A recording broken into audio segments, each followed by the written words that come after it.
오늘 본문에서 하나님께서는 우리에게 세 가지 명령을 하십니다. 명령을 한다는 것은 그것이 가장 중요하고 필요하고 또 어떻게 하든지 그렇게 살아야 된다는 뜻이 아니겠습니까? 또 그럼에도 불구하고 그 세 가지 면에 있어서는 우리가 부족하고 또 그렇게 살기가 쉽지 않다는 이야기도 되겠습니다. 그럼 오늘 본문에 나오는 그런 세 가지 명령이 무엇입니까?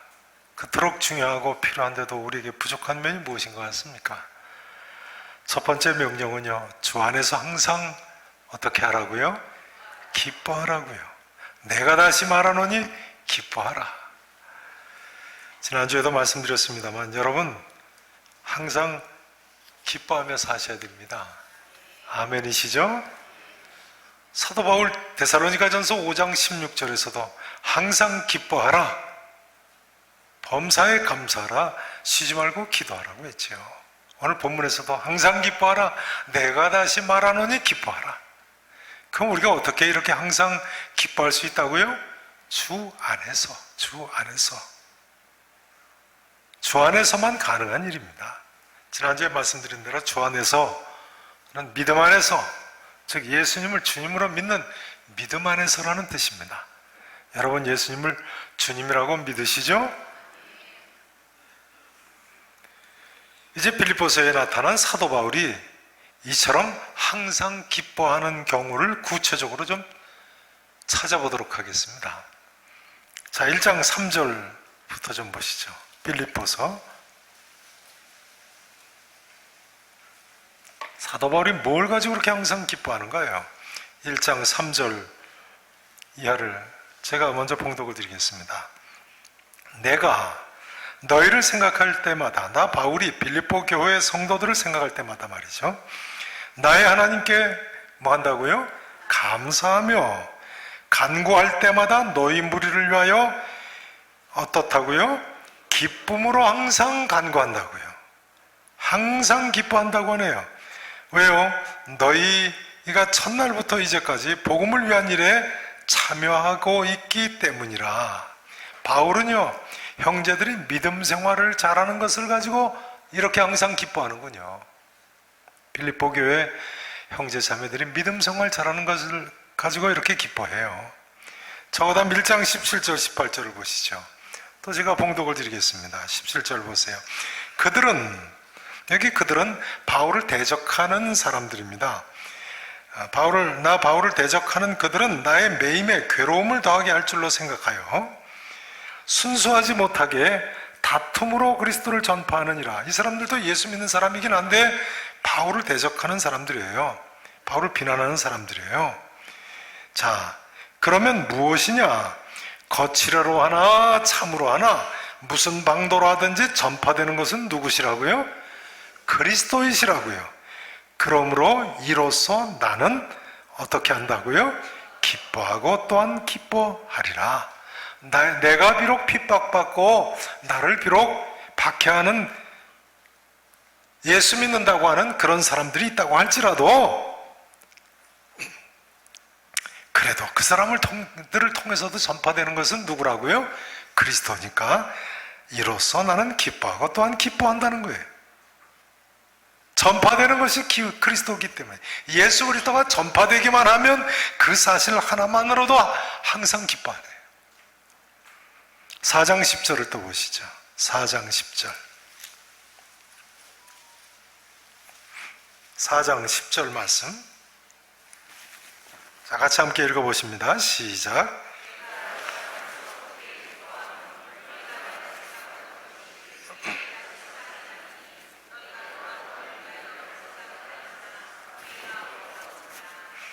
다시 한번 보세요. 나 바울이 주 안에서 크게 뭐 한다고요? 네, 여기도 주 안에서 기뻐하네요. 너희가 나를 생각하던 것이 이제 다시 싹이 나미니 너희가 또한 이를 위하여 생각은 하였으나 기회가 없었느니라. 이게 무슨 이야기예요? 빌립보 교회 형제 자매들이 자기를 잊지 않고 생각하는 것을 보고 크게 기뻐한다. 그러니까요, 바울은 기뻐하는 이유가 그렇게 단순하지를 않군요. 믿음의 형제들이 믿음 생활을 잘해서 항상 기뻐하고, 그리스도가 전파되는 것으로 기뻐하고 또 기뻐하고, 믿음의 형제들이 자기를 잊지 않고 생각하는 것을 보고 크게 기뻐하노.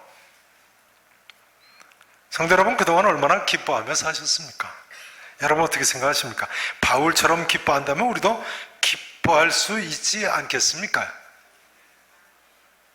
요즘 코로나 바이러스로 우리가 우울한 나날을 보내기 쉬운데요, 사실은 코로나 바이러스 중에도 위로가 있고 기뻐할 일들이 있더라고요. 우한에서 코로나 바이러스가 크게 퍼져서 온 도시가 봉쇄됐을 때 제가 이 자리에서 우리 교회와 관련된 우한교회 성도들이 많이 있다고 말씀을 드렸었죠. 그런데 그 우한교회 성도들이 우한의 코로나 바이러스가 지나가고 도시 봉쇄가 풀리기 직전인데요, 캐나다에 있는 전에 중국 선교사님을 통해서 이런 편지를 보내왔어요. 우한교회 형제자매들은 그 위중한 사태 속에서도, 잘 들어보세요, 하나님의 은혜에 힘입어 한 명도 잃어버리지를 않고 모두 다 잘 회복되어 할렐루야를 외치며, 지금은 비록 전 도시가 아직 봉쇄 상태이나, 그때 당시에 편지를 보낼 때 당시 이야기예요, 아직 봉쇄 상태이지만 자원봉사자로 신청해서 밖으로 나가서 마스크와 식품들을 나눠주며 영혼 구원에 힘쓰고 있습니다. 사람들의 마음이 많이 녹아져 있어서, 그러니까 이 코로나 바이러스로 사람들이 마음이 많이 열렸다는 거예요. 녹아져 있어서 주님의 사랑과 함께 전해지는 복음을 잘 받아들이고 있으며, 현재는 이러한 전도 활동을 정부에서도 간섭하지 않고 있습니다. 그러니까 중국 정부도 뭐 막을 수 있겠어요? 참 할렐루야죠. 이렇게 계속 쓰고 있습니다. 이 기회에 더욱 많은 영혼들이 그분의 품으로 돌아올 수 있도록 계속하여 기도 부탁드립니다. 이렇게 계속됩니다. 지금 중국에서는 마스크를 얼마든지 구입할 수 있습니다. 우한교회 형제자매들이 해외의 마스크 부족 상황을 들으며 하나님의 큰 은혜와 그동안 중보기도 해주신 여러 한국 교회의 은혜를 조금이라도 갚아드리고 싶어하고 있습니다. 그리하여 국가의 규정에 따라 한 번에 100장만 해외로 붙일 수 있지만, 힘껏 밀어주신 한국 교회에 우한에서 마스크, 괄호하고 국가정품 이렇게 썼어요. 국가정품 마스크를 보내드리며 작게나마 감사의 마음을 표하고 싶어 합니다. 그러면서 한국에서 택배 받을 수 있는 주소를 영문으로 보내달라고 해서 보냈어요. 그랬더니 마스크가 한 200장 가까이 온 것 같아요.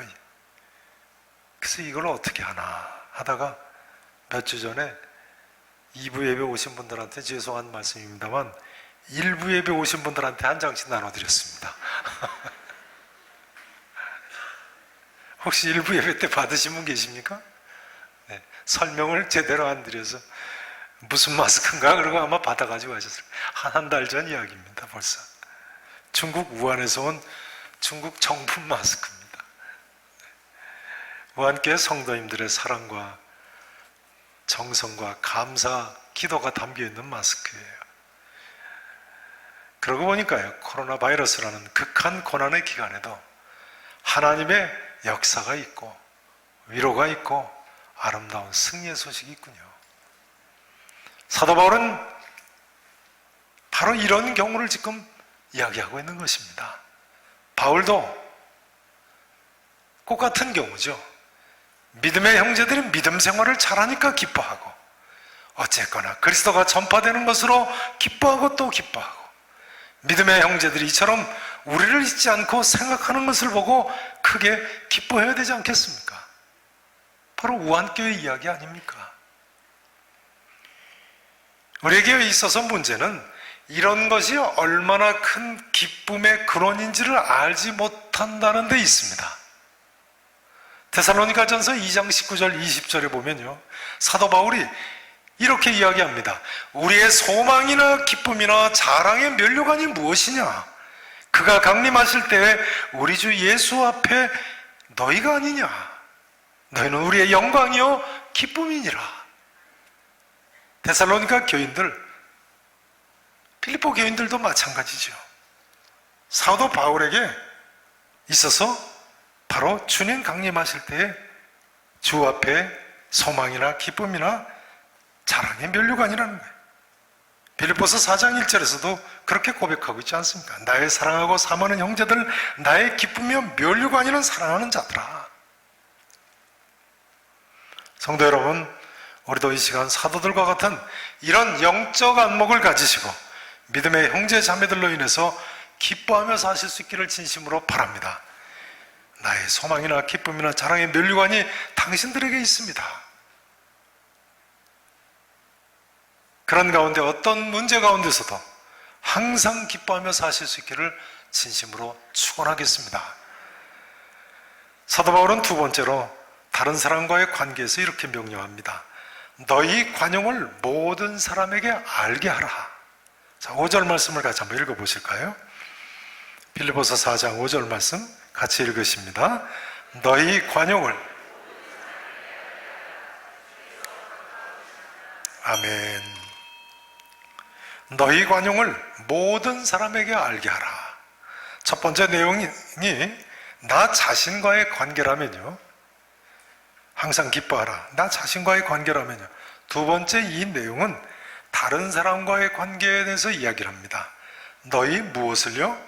관용을 모든 사람에게 알게 하라. 근데 사실 앞에 기뻐하라는 말씀은 성경 원문에 보면 명령문으로 되어 있지 않습니다. 의역을 해서 명령문인 것이죠. 그러나 여기 알게 하라는 것은 명령문입니다. 그러니까 우리 모두가 우리 관용을 모든 사람에게 알게 해야만 하는 것입니다. 그러면 성도들이 이처럼 모든 사람에게 관용을 알게 해야만 하는 이유가 무엇입니까? 지금 읽으신 5절 후반절에 보시면요, 바울은 주께서 가까우시니라, 주님이 다시 오실 것이기 때문에 모든 사람을 관대하게 대해야 된다는 말씀이에요. 공감이 되시나요? 그렇습니다. 우리가 마지막 심판대 앞에 설 때 하나님 앞에 여러분 무슨 말씀을 드릴 수 있을 것 같습니까? 무슨 말씀을 드리겠습니까? 하나님, 제가 이것도 하고 저것도 했습니다. 세상에 있을 때 교회 10년 20년 다녔습니다. 각 집사도 했고 장로도 했고 목사였습니다. 그러겠습니까? 아니죠. 마지막 심판대 앞에서는 하나님께 이렇게 말씀드릴 겁니다. 하나님, 저는 무익한 종입니다. 십자가를 보시고 저를 용서해 주십시오. 저는 죄인입니다. 예수님께서 내 죄를 용서해 주시기 위해서 십자가에 돌아가셨다고 하지 않으셨습니까? 하나님 아버지, 저는 한없이 부족합니다만 제게 은혜를 다시 한번 베풀어 주십시오. 이렇게 말씀드리지 않겠습니까? 그러니 우리도 이웃을 용서해야 되는 것입니다. 모든 사람에게 관용을 드러내야 되는 것입니다.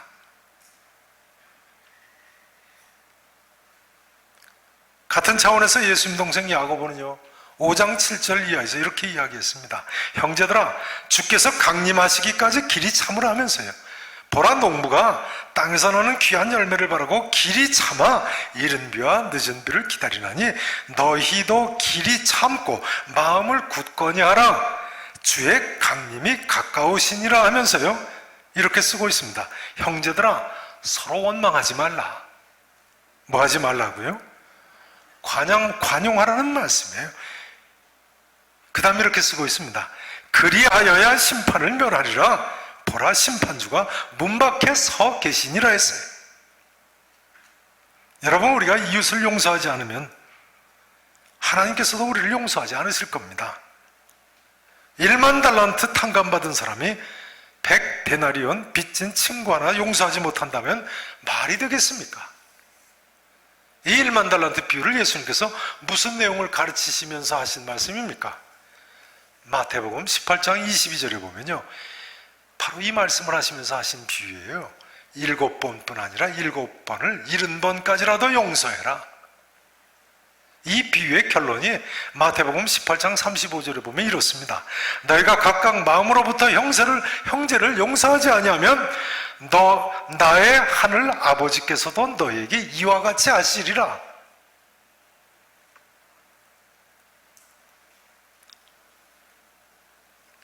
그러니까 너희 관용을 모든 사람에게 알게 하라. 주께서 가까우시니라 라고 말씀할 수밖에 없는 것입니다. 이제 오늘 본문에서 한 가지 더 중요한 점은요, 관용과 함께 기도를 가르친다는 점입니다. 관용과 함께 뭘 가르쳐요? 오늘 본문도 5절 다음에 6절 말씀해 보시면 관용에 대해 가르친 후에 이어서 기도에 대해서 언급하고 있지 않습니까? 아무것도 염려하지 말고 다만 모든 일에 기도와 간구로 너희 구할 것을 감사함으로 하나님께 아뢰라. 기도하라는 말씀을 사중 강조를 하고 있어요. 기도, 간구, 구할 것 아뢰라. 성경은 이처럼 많은 경우에 기도와 관용을 함께 말씀을 합니다. 예수님께서도 마태복음 5장 23절 이하에 보면 예물을 제단에 드리려다가 거기서 내 형제와 형제에게 원망 들을 만한 일이 있는 것이 생각나거든 예물을 제단 앞에 두고 먼저 가서 형제와 화목하고 그 후에 와서 예물을 드리라고 하셨어요. 마태복음 7장 7절 이하에서는 구하라, 찾으라, 문을 두드리라 하고 기도할 것을 가르치시면서 동시에 그러므로 무엇이든지 남에게 대접을 받고자 하는 대로 너희도 남을 대접하라. 이것이 율법이요 선지자니라 하셨어요. 예수님께서 여기서 왜 이 말씀을 벼랑간 남을 남에게 대접을 받고자 하는 대로 너희도 남을 대접하라고 하셨나요? 기도에 대해서 이야기하시다가 왜 벼랑간 이 말씀을 거론하시겠습니까? 기도와 관용이 서로 밀접하게 연결되어 있기 때문에 그렇습니다. 우리가 기도할 때 우리에게 죄 지은 자를 사하여 준 것 같이 우리 죄를 어떻게 해달라고요? 사하여 주옵소서 하고 기도해야 하는 사람들이기 때문에 그렇습니다. 우리에게 죄 지은 자를 사하여 준 것 같이 관용과 기도가 함께 묶여 있지 않습니까? 요즘 코로나 바이러스로 특별 기도들을 하실 텐데요, 성도 여러분, 기도를 시작하시면서 먼저 이웃을 용서하시고 용납하고 모든 인간관계가 관용하는 가운데 다 해결되실 수 있기를 진심으로 축원합니다. 이제 사도 바울의 세 번째 명령은요, 하나님과의 관계에서 하는 명령입니다. 자, 6절, 7절 말씀인데요. 6절 제가 읽습니다. 7절 읽으시죠. 아무것도 염려하지 말고 다만 모든 일에 기도와 간구로 너희 구할 것을 감사함으로 하나님께 아뢰라. 읽으세요.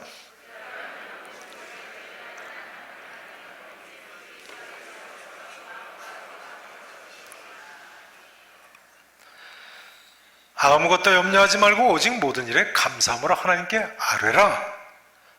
첫 번째는 내 자신과의 관계에서 하신 말씀이라면요, 두 번째는 다른 사람과의 관계에서 하신 말씀이고, 세 번째는 하나님과의 관계에서, 한마디로 기도하라고 명령하고 계십니다.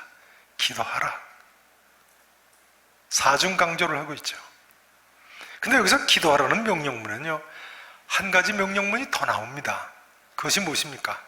따라서 하실까요? 아무것도 염려하지 말라.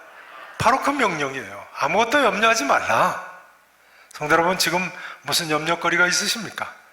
그것이 무엇이든 염려하지 마시고 기도하고 간구하시기를 바랍니다. 갈릴리 바다 건너가다 풍랑 만나 두려워하던 제자들에게 예수님께서 뭐라고 말씀하셨습니까?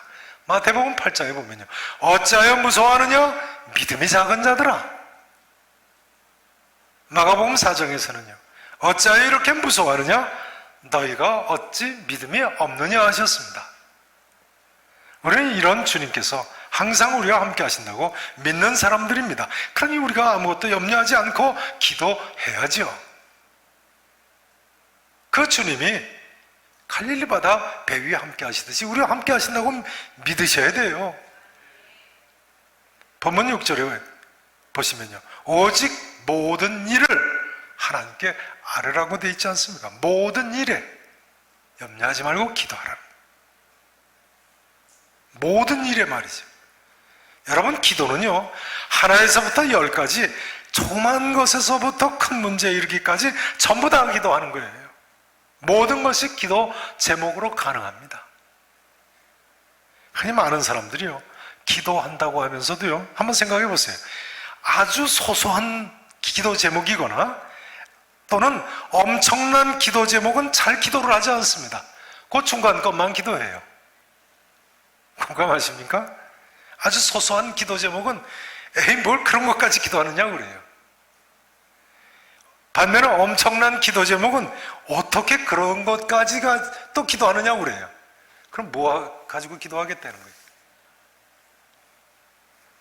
그러나 여러분 아십니까? 기도 제목이 작다 크다는 것은요, 인간의 판단일 뿐입니다. 인간의 판단일 뿐이에요.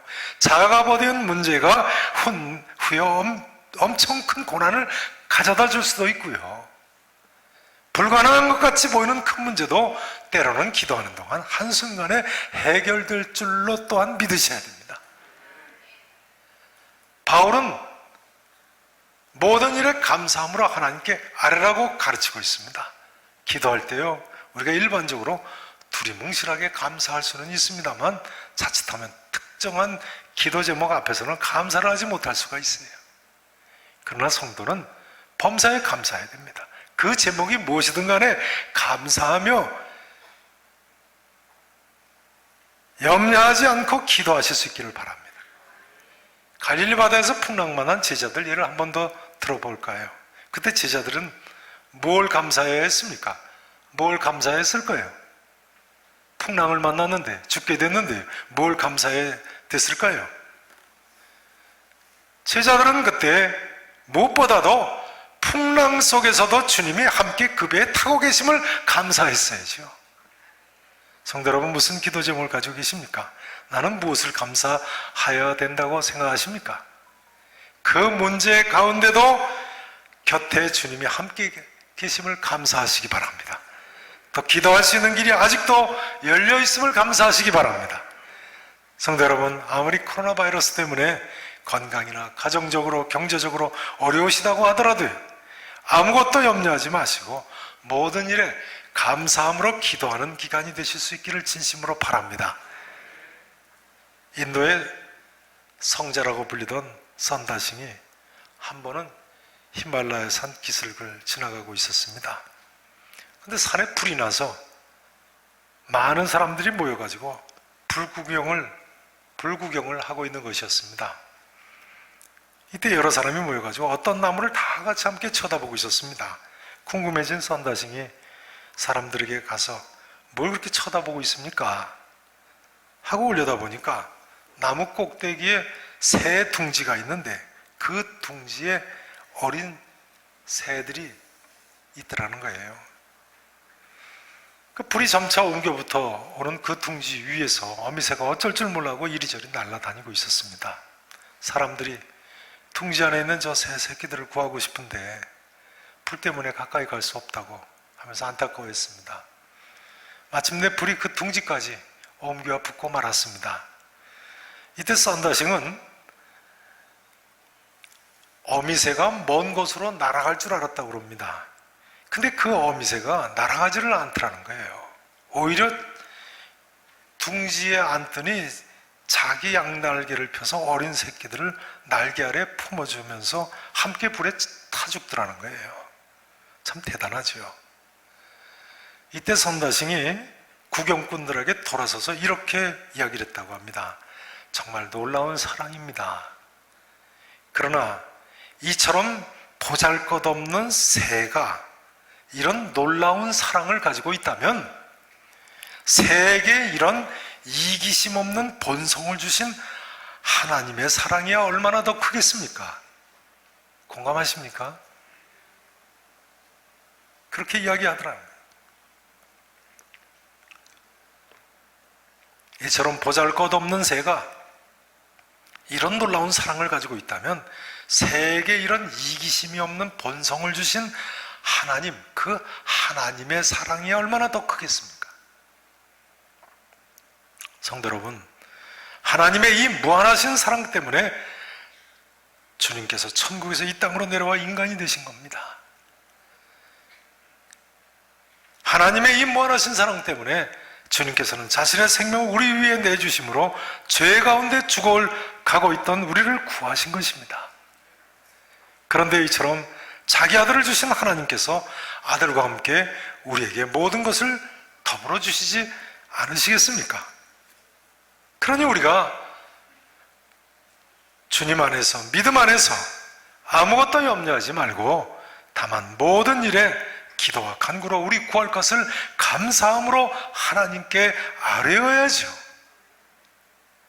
이제 마지막으로 한 가지 더 생각해 보셔야 할 점이 있습니다. 7절 말씀입니다. 다시 한번 7절을 읽어보십니다. 7절 함께 읽어보십니다. 시작.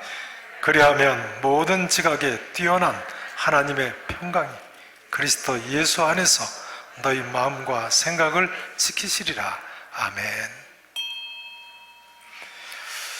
자, 이 말씀은 앞에 기절하고 생각을 해보면 조금 좀 이해가 쉽지 않습니다.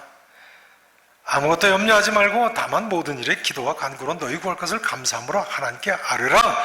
그리하면 하나님께서 모든 것을 다 응답해 주시리라. 이렇게 써야 될 것 같은데요.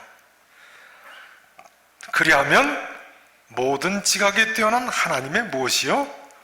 평강이 그리스도 예수 안에서 너희 마음과 생각을 지키시리라. 이렇게 이야기를 하고 있네요. 이게 무슨 이야기입니까? 이런 이야기입니다. 하나님께서 문제를 해결해 주시는 첫 단계는요, 문제 해결이 아니라는 거예요. 기도하자마자 우리의 형편과 처지가 당장 나아지는 것은 아닐 수도 있지요. 속히 응답될 수도 있지만 우리의 필요한 부분이 당장 채워지는 것이 아닐 수도 있습니다. 그러나 하나님께서는 먼저 우리 자신에게 관심을 가지신다는 거예요. 하나님께서는 내 마음과 내 생각을 먼저 지켜주시고 하나님의 평강을 허락하시고 그 다음 단계로 문제를 해결해 주시는 것을 오늘 본문이 보여주고 있는 것입니다. 본문 7절 말씀은 또한 하나님의 평강은 인간이 노력해서 얻거나 결심해서 얻을 수 있는 것이 아님을 보여줍니다. 하나님의 평강, 우리가 뭐 할 때 찾아온다고요? 대답해 보세요. 하나님의 평강, 우리가 뭐 할 때 찾아와요? 기도할 때 그 기도의 결과로 주어지는 것인 줄로 믿으시기 바랍니다. 그러므로 유명한 신약신학자 고 핸드릭슨 교수는요, 하나님의 평강은 기도의 결과로 오는 하나님의 선물이라고 했어요. 하나님의 평강은 기도의 결과로 오는 하나님의 뭐라고요? 선물. 물론 세상의 평안도 있을 수 있습니다. 그러나 세상의 평안은 일시적이고 표면적인 것일 뿐입니다. 반면에 하나님의 평강은 영원하고 그 어떤 경우에도 누릴 수 있는 그런 평강인 것입니다. 그런데 이런 평강 뭐 해야 맛볼 수 있다고요? 기도하셔야 맛볼 수 있습니다. 이 아침에 기도하실 때 이런 마음의 평강과 평안을 참으로 맛보시고 일어서실 수 있기를 진심으로 축원하겠습니다. 이제 한마디로 말씀 증거를 마치기를 원합니다. 우리에게 이 세 가지가 필요합니다. 첫째는 항상 기뻐하는 것이 필요하고요. 둘째는 모든 사람에게 관용하는 것이 필요하고요. 세 번째는 염려하지 않고 감사함으로 하나님께 기도하는 것이 필요합니다.